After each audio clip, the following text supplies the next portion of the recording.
Welcome to the Women in Leadership Body, Mind, Soul, and Business podcast. I'm Charlie. And I'm Heather. And together we are working to connect women in leadership and business, empowering each other, improving the health and wellness of our community, body, soul, and mind, connecting to the heart and soul of who we are and what we do. It's Mindset Monday. Woohoo! Let's go! It's also the first episode of the fifth quarter or fifth season. Fifth season. Fourth quarter of the year. It's end of Mercury being in retrograde. Right? Those printers are going to start printing. It's going to be good. It's going to be awesome and amazing.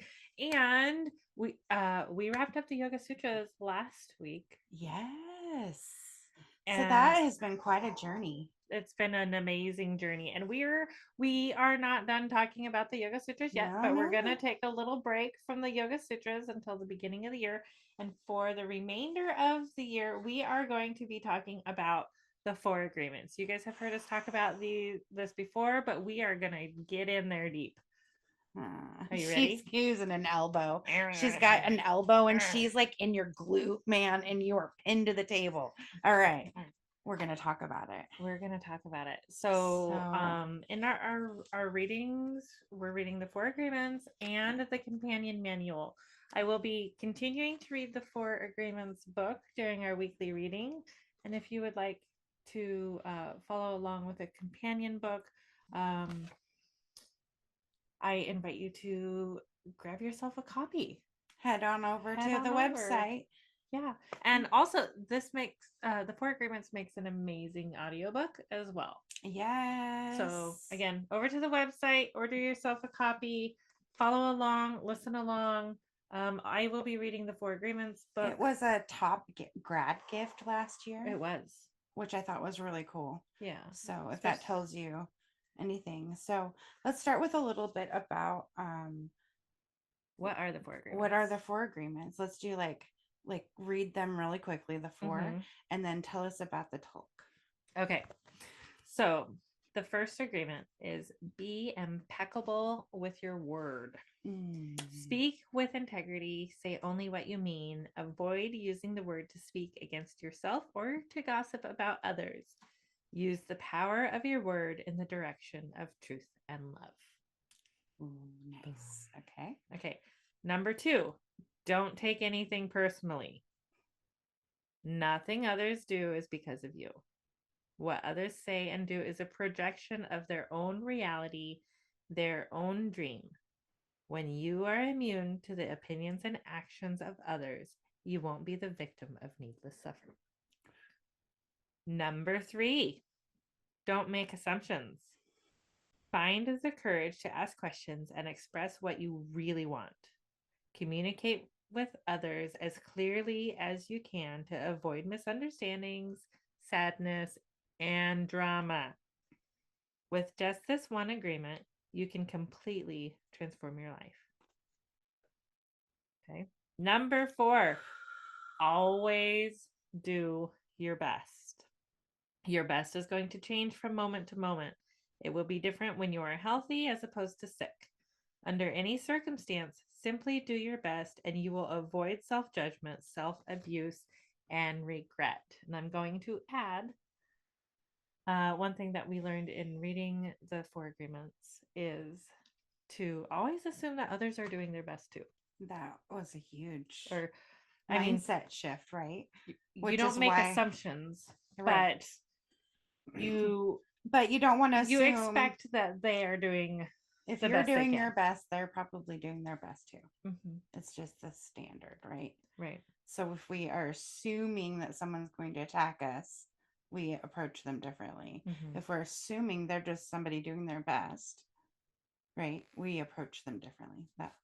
Yeah, and we're going to get into that deeper. Deep. Where did this come from? Okay, so the 4 Agreements by Don Miguel Ruiz is Toltec wisdom, and he is like a spiritual leader of the Toltecs, passed down to him through generations. And it started thousands of years ago. The Toltec were known throughout Mexico as women and men of knowledge. Anthropologists have spoken of the Toltec as a nation or a race, but in fact, the Toltec were scientists and artists who formed a society to explore and conserve the spiritual knowledge and practices of the ancient ones. The spiritual knowledge and practices. Right. So, for obvious reasons, over time they were shunned, they were dispersed. Right. Because thinking in this way is definitely not the way we've been trained to think. Right. Because of power and control. And we'll talk about that. But so these are practices of ancient wisdom that were then passed down through generations, and ancient Toltecs, foretold a time that this information should again be shared with everyone. Right. And so Don Miguel Ruiz was tasked with that. Right. And I love it because you can Google it and you can find all sorts of different takes on this, right? How you can apply these 4 agreements in different ways. Right. And we are going to be talking about these 4 agreements in a, why you should do these 4 agreements for yourself and your business point of view. Well, I think it sums it up with this word right here. Right. Integrity. Integrity. The quality or state of being complete, unbroken condition, wholeness, entirety. The quality or state of being unimpaired, perfect condition, soundness. The quality or state of being of sound moral principle, uprightness, honesty, and sincerity. So I believe that sums up like integrity. We want, that's how we want to show up, right? With integrity. And sincerity, honesty, honestly, that's that authentic piece, right? We want to just be authentic. I don't want to be anything other than who I am. Right. And, if you are being true to yourself, you are being impeccable with your work. You are not taking things personally. You are not making assumptions. And you are always doing your best. And guess what happens? You can't blame yourself. Right. If you're always doing your best. Because you just give yourself grace because you're doing your best. Right. You don't feel guilty in any way. You working on it. Yeah. Definitely. Yeah. Just keep working on it. Just keep working on it. We have seen the magic of this work in our lives and our business over the last year that we have been practicing these 4 agreements, and we're going to continue practicing them for the rest of our lives. But we it's definitely magic. Right. I love this too. This opening part here in the introduction. The first time you read the 4 agreements, some part of you knows that you have heard these concepts before and have experienced them in your life though perhaps not as simple, right? Like we didn't think about it in the simplicital way. Right. Is that a word? Simplicital? Sounds like a word. We'll go with it. Simplicital. Right. It doesn't have to be hard. Right. Why do we make things difficult when they don't have to be difficult? Mercury's in retrograde. All of the electronics are flinging at us. Did your phone just jump off the chair? It sure did. Okay. All right. Okay. So, yeah. What else? When we're reading the 4 agreements, you discovered how humans create thousands of agreements based mainly on assumptions and taking everything personally. And by doing this, we are using the power of the world against ourselves. Against ourselves. We're using the power of the word against ourselves. That's crazy. Hold on, go back. Right? Read that again. We are using the power of our word against ourselves. Okay, how many of us have created agreements with ourselves based on making assumptions? That's where things like hate and racism come from. Oh, yeah. We're assuming someone's going to be someone because they look a certain way. or they sound a certain way, or sound a walk certain a way, or certain whatever way, the live case in a may be. certain place, or Are abled or disabled or whatever. We make assumptions about them. Ooh, right? yeah. Always. And how many people live by those assumptions that are made about them? We're gonna break these agreements, you guys. It's gonna be awesome. So one of the things that they talk about in the 4 agreements is the smoky mirror. And basically the idea of the smoky mirror is there was a human thousands of years ago, just like the two of us, this it like the first of one of the ancient Toltecs to share this wisdom, right? They were studying to become a medicine man. They wanted to learn healing from the ancestors, but he didn't completely agree with everything he was learning because it didn't align with his own personal beliefs. And I think we can all relate to that in some way. Yes. What have you learned that doesn't necessarily align with your own personal beliefs, whether it be even the stereotype of like the woman stays at home with the kids and the man goes to work, right? Even that, just that, like, how does that feel in your body, right? It that is true and good for some people, but not all, right? So it goes back to that. He didn't agree with everything he was learning, and in his heart he felt there must be something more. I think we all relate to that feeling. There's got to be more. There's got to be more to life. One day, as he slept in a cave, he dreamed that he saw his own body sleeping. It's like the out of body experience. And he realized that he is made of light and he is made of stars. Then he's like, wait a minute. Everything is made of light, and the space in between isn't empty. The darkness is not light, right? Oh, wow. It's not empty. Okay. It's not the stars that create light, but rather light that creates the stars. So where does that light come from? So this is like his whole like epiphany. The stars do not create the light, they reflect it, right? Like a mirror. So realizing that he's going to wake up and not remember any of this from his dream, because we all know that we dream really cool stuff, but then we wake up and we're like, wait a minute, what was that dream about, right? He decided to call himself the Smoky Mirror. And in doing so, he realized that other humans, when they look at him, they don't see a reflection of themselves.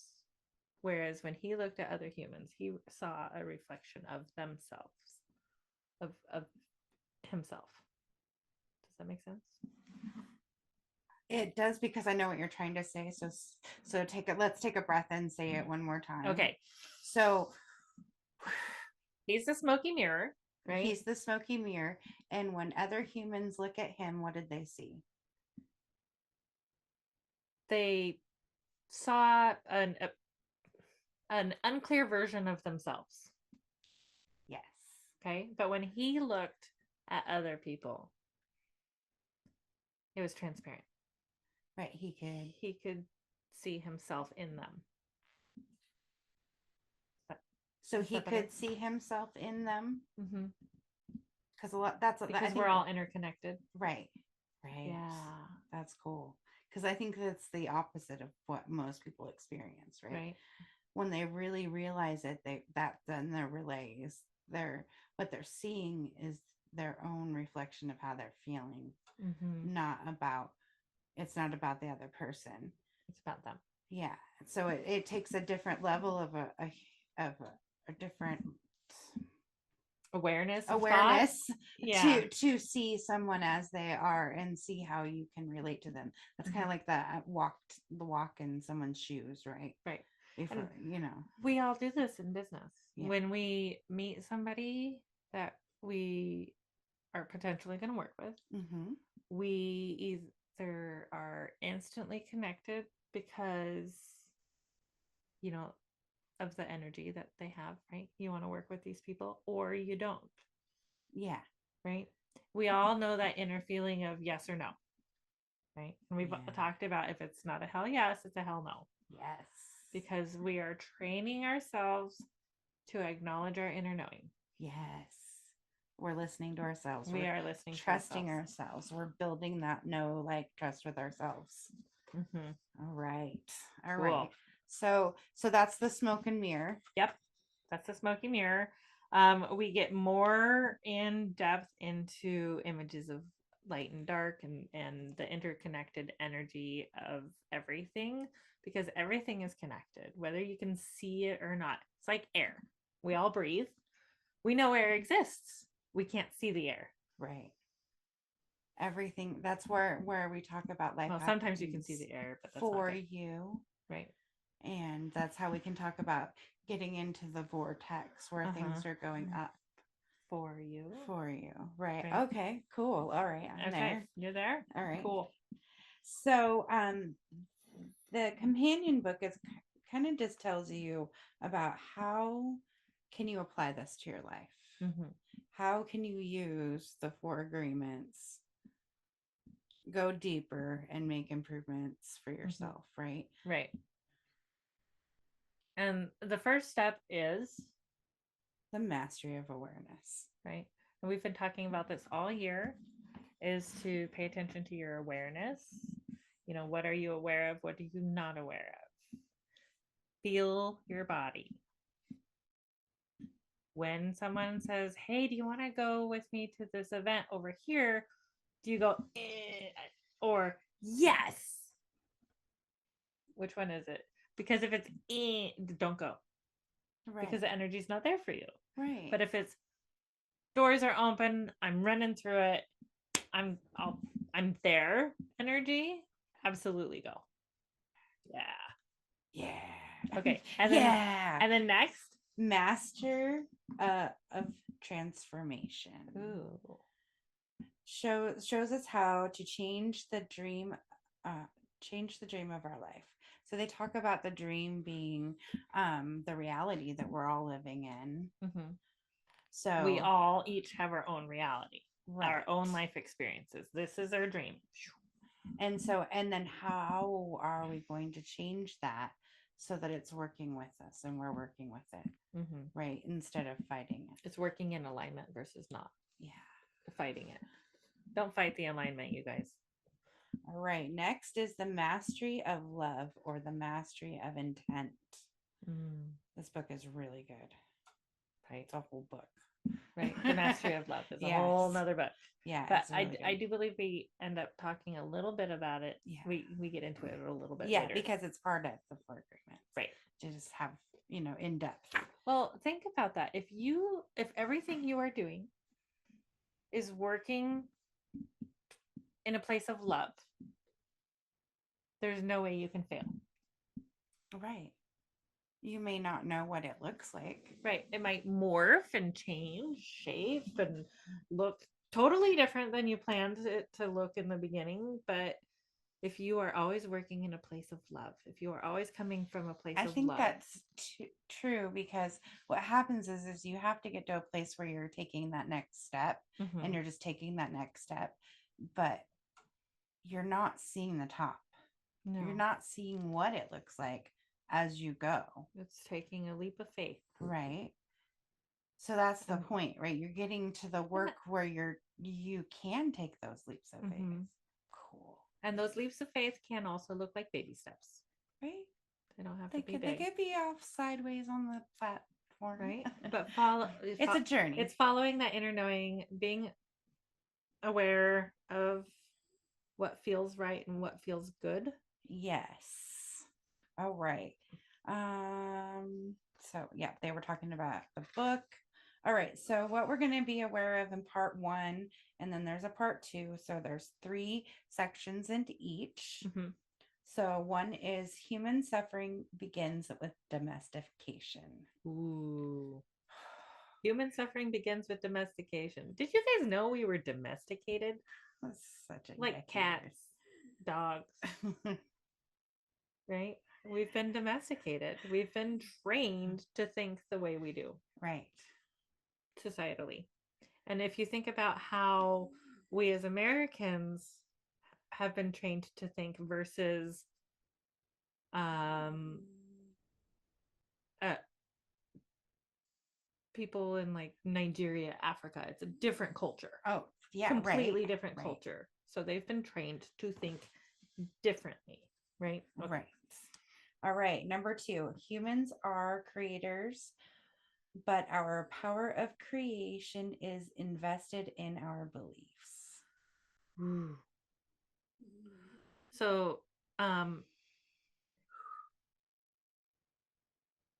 humans are creators, but our power of creation is invested in our beliefs. Yeah. So what you believe matters. What you believe matters. What you believe you can achieve. Whether that's good or bad. We talk about it, right? Like if you tell yourself you can or you can't, you're right. You're right. Yep. Belief is 100%. All right. The function of a human mind is to dream, but we have learned to dream without awareness. Ooh. Oh, and we're going to work on that awareness. So I'm so excited, right? All right. When we discover we have the power to dream, we create a dream of heaven. We want to change our dream, and the 4 agreements is the perfect tool. All right. Part 2 of the companion book, we will explore several ways to master the art of dreaming. The first way will be using your will and attention for the second time. Using your will and attention for the second time. That's being able to tap back into that. Right. Tap back into that and dream. repeat. We're sitting on a fence. Yeah, repeat and repeat. All right. Okay. Using the 4 agreements to change your actions and reactions. Yep, that works, by the way. Taking control. Take a deep breath. Am I taking it personally? No. Am I making assumptions? Maybe. Like run it through the checklist, right? Am I being impeccable with my word? Is this my fault? Did I say I would do something and I didn't? Did I not ask for what I intended to ask for? It's the communication piece, right? The communication, which we're going to definitely get into communication here in just a minute. And number 6, which is number 3. Wait, I'm confusing myself. 2.3. 2.3. Okay. 2.3.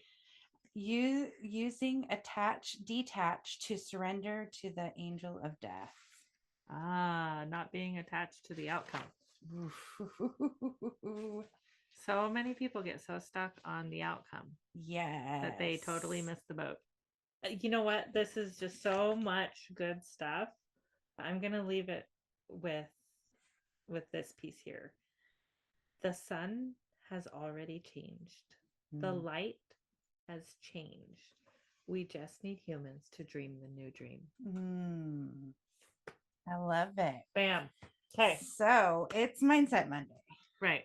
So not only is this amazing mindset stuff here, but it's Mindset Monday. Let's talk about leadership. Yeah. And so this next this quarter, we thought we would talk about different leadership skills.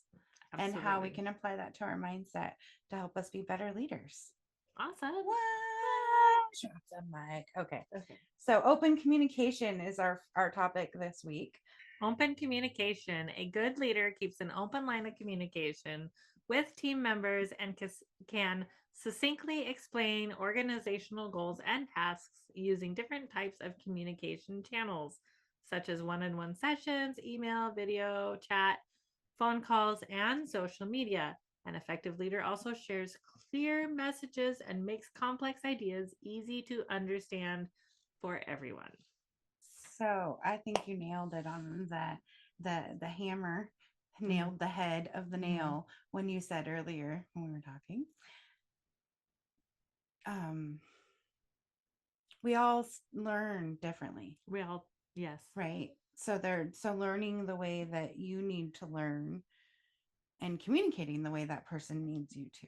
Right. So learning different ways of communication helps people understand better.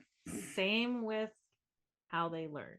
So if they're tactile learners, chances are if you want them to learn how to do a task, you show them how to do it. You show them and then let them do it. Yep.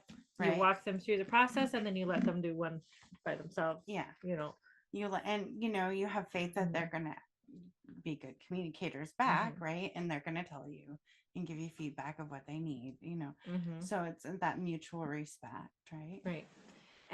Others are auditory learners.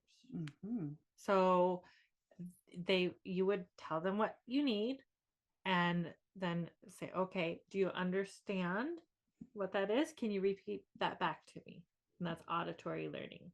I like that. I feel like we have some auditory and kinesthetic learning going when we talk about when we learn to do our video editing and we like make them kiss. So we got video together. Yep. And make them kiss. So, we're using those kind of tools. So like I physically do it and then you're doing it and the person that taught us is doing, we're all like, it's just fun. What other kind of learners do we have? Kinesthetic, auditory, visual.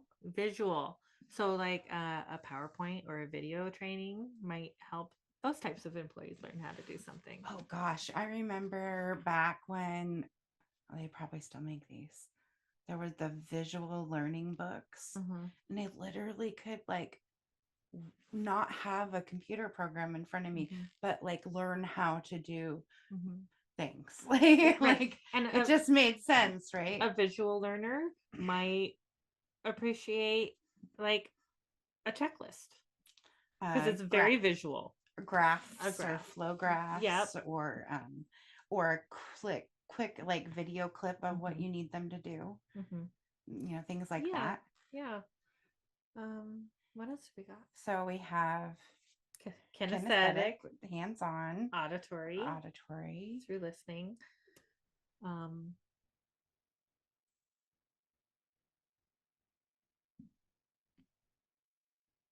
writing. By writing. Yeah. Well, isn't that kinesthetic? That's part of kinesthetic. There's different types.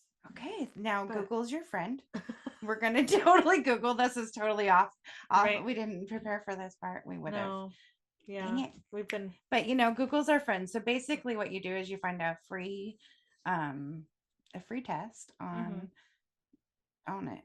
Yep. On how to learn. Like, what's my learning style? What's your learning style? Which some companies do with their employees as part of the intake process so that they know how to go approach the employees and how to help them learn the tasks that they need to do better, whatever that looks like. And it's a really good thing to identify for yourself. So if you're really struggling with how to do something, maybe the reason is you're trying to learn it in the wrong way. That's true too. And we can't see that if we don't know that. So that's the awareness piece, right? So we totally got into learning when talking about open communication because it goes really well together when you're talking about business and open communication. Like, how are you going to talk to your employees? Well, how do they learn? Or how you're going to talk to other businesses too, because if you are talking to someone and they have no idea what you do, which is often the time when we're talking to people, like they're like, what do you do? And explaining in an effective way is part of that process, right? So you're teaching yourself different ways to communicate. Right. Which we have been getting plenty of practice at our networking meetings. People ask us what we do and we've explained it to them in several different ways. And when they look at you and you're like, I don't know, and you can see them show you. Not understanding. And I loved what one of the ladies was like, how about you just schedule some time with me and I'll give you a sample of what I do. I'm like, because they do such unique things because everyone is following their passions that we've been talking to. It's really, really cool. It's really cool. It's really cool. It's And really I can't cool. wait for you to meet some of these ladies as we get into season 5. It's going to be awesome. So last quarter of the month. So excited. Okay. All right. So go out there and think about your awareness around the 4 agreements. Which again are: be impeccable with your word. Don't take anything personally. Don't make assumptions, and always do your best. And we're going to get deeper into these conversations. So this was just an overview. So this is starting your awareness around these. Right. Here we go. Here we go. Here we go. Here we Digging go. in deep. Here we go. Here we go. Here we go. Woo! Woo! Thanks for being here with us today. We love and appreciate the heck out of you. Absolutely. And make sure you check out this quarter's Cause of the Quarter information coming up next. We'll see you next time. Namaste. Mwah! So we are Sue and Grejta, or our trail names are Lilo and Stitch, and we are hiking the whole Appalachian Trail from Maine to Georgia, so 2,194.3 miles. And we're doing it to raise $50,000 or more. Yes. For Parkinson's disease research. Yeah, through the Michael J. Fox Foundation, and we are doing it all in honor of my dad, her husband, who was diagnosed with Parkinson's disease back in 2010. So, and we all know so many people who are diagnosed with Parkinson's disease, and we are trying to do our small part in the world of Parkinson's disease to find a cure. Thank you for joining us today on the Women in Leadership, Body, Soul, Mind, and Business podcast. Please download the podcast on your favorite podcast player. We love you, and we will see you next time. Namaste.